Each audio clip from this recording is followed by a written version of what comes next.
Tense में indefinite continuous perfect और perfect continuous होता है। इंडेफिनिट की वीडियो हम यहाँ पर आप लोगों को भेज चुके हैं और यहाँ पर देखते हैं प्रेजेंट कंटीन्यूअस।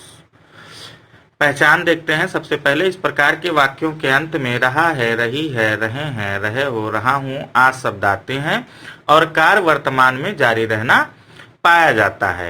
यानी किसी भी वाक्य के अंत में अगर रहा है, रही है, रहे हैं, रहे हो, रहा हूं आज शब्द आते हैं तो वो समझ जाइए कि प्रेजेंट कंटीन्यूअस का है। और इससे पता भी चलता है कि कोई काम जो चल रहा है जारी है। और इसमें कर्ता एक वचन यदि है तो ही, सी, इट। कर्ता एक वचन जैसे ही, सी, इट या कोई भी नाम के साथ हम सहायक क्रिया यानी हेल्पिंग वर्ब इज लगाते हैं। कर्ता एक वचन के साथ सहायक क्रिया इज लगाते हैं। और कर्ता बहुवचन जैसे यू, वी, दे या कोई ग्रुप है जैसे स्टूडेंट्स, टीचर्स, थीव्स, चिल्ड्रन, इस तरीके से। तो कर्ता अगर बहुवचन है तो उसके साथ हेल्पिंग वर्ब आर लगाएंगे। कर्ता एक वचन के साथ इज लगाएंगे और कर्ता बहुवचन के साथ सहायक क्रिया आर लगाएंगे। एवं आई के साथ हेल्पिंग वर्ब एम का प्रयोग वर्ब में आईएनजी जोड़कर करते हैं। कर्ता एक वचन के साथ इज, कर्ता बहुवचन के साथ आर और आई के साथ केवल एम का प्रयोग करेंगे और सब के वर्ब में आईएनजी जोड़ेंगे।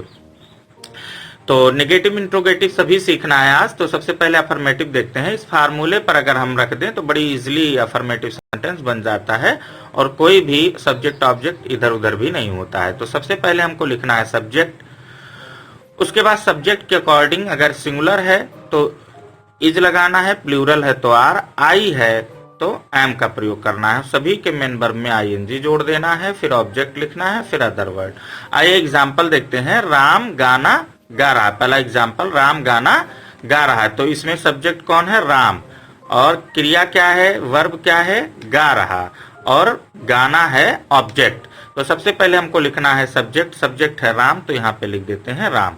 फिर राम जो सब्जेक्ट है वो एक वचन है तो इसलिए यहाँ लिखेंगे इज। फिर मेन वर्ब लिखना है और उसमें आईएनजी जोड़ना है। तो मेन वर्ब हो गया सिंग और उसमें जोड़ दिया गया आईएनजी।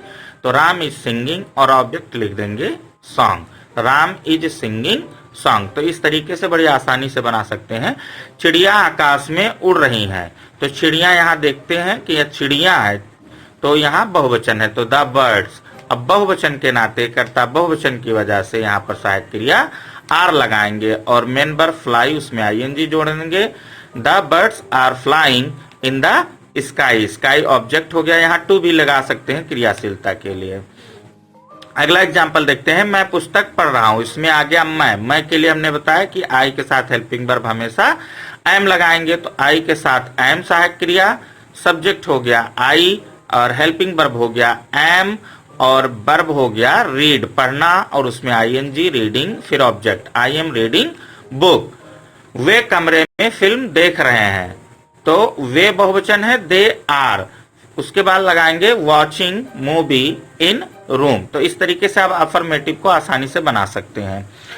अब आइए निगेटिव सेंटेंस देखते हैं। निगेटिव सेंटेंस का स्ट्रक्चर बिल्कुल सेम रहता है, वही प्रोसेस है। आपको निगेटिव सेंटेंस बनाने के लिए कुछ एक्स्ट्रा करने की जरूरत नहीं है, केवल नॉट का प्रयोग हेल्पिंग वर्ब के बाद आपको कर देना है। हेल्पिंग वर्ब लिखने के बाद तुरंत आपको नॉट, उसके बाद मेन वर्ब लिखना है, यानी केवल नॉट इसमें बढ़ा देना है। तो एग्जाम्पल देखते हैं। सीता कमरे में नहीं सो रही है। तो सब्जेक्ट हो गया Sita, helping verb singular subject के लिए इज और उसके बाद नॉट। नेगेटिव सेंटेंस है तो नॉट, फिर वर्ब स्लीप और उसमें आईएनजी, फिर in the room object. Sita is not sleeping in room. हम विद्यालय नहीं जा रहे हैं। We are not going to school. We plural है तो यहाँ पर हेल्पिंग वर्ब आर लगेगा, उसके बाद not. We are not going to school. मैं बच्चों को नहीं बुला रहा हूं तो यहाँ आ गया आई। आई आप लोग जान ही चुके हैं। आई के साथ हेल्पिंग वर्ब एम, उसके बाद नॉट। बुलाने की अंग्रेजी कॉल, उसमें ING. I am not calling to children, object इसमें children. I am not calling to children. आइए अब इंट्रोगेटिव सेंटेंस देख लेते हैं। फार्मूला इसमें थोड़ा सा डिफरेंट है। WH वर्ड जैसे कब, क्यों, कैसे, कहाँ, व्हाई, व्हेन, हाउ, वेयर, इस ये ऐसे शब्द हैं यानी वाक्य के बीच में कब क्यों कैसे आ रहा है तो उसकी अंग्रेजी सबसे पहले लिखेंगे। अगर वाक्य क्या से शुरू है, क्या से शुरू है तो हम हेल्पिंग वर्ब से शुरू करेंगे, उसके बाद सब्जेक्ट। इसमें क्या करते थे, सब्जेक्ट पहले लिखते थे, हेल्पिंग वर्ब बाद में। इंट्रोगेटिव सेंटेंस में हेल्पिंग वर्ब पहले लिखते हैं और सब्जेक्ट को बाद में लिखते हैं। उसके बाद मेन वर्ब में आईएनजी, ऑब्जेक्ट और अदर वर्ड, प्रोसेस वही है, क्वेश्चन मार्क इसमें लगाना अनिवार्य है। आइए एग्जाम्पल देखते हैं। क्या मोहन अंग्रेजी सीख रहा है? क्या मोहन, तो वाक्य जो है क्या से शुरू हुआ और सब्जेक्ट मोहन है, मोहन सिंगुलर है, इसलिए सहायक क्रिया इज हम पहले लिखेंगे। तो यहाँ WH वर्ड तो है नहीं कि बीच में कोई शब्द आया है, कब क्यों कैसे कहाँ, तो क्या से शुरू है तो हम यहाँ से शुरू करेंगे। तो मोहन एक वचन है तो यहाँ पर इज लिखेंगे, उसके बाद सब्जेक्ट मोहन, फिर सीखने की अंग्रेजी लर्न, फिर उसमें आईएनजी लर्निंग, फिर object English. Is Mohan learning English. क्या तुम गांव जा रहे हो? तुम बहुवचन इसलिए सहायक क्रिया are you going to village?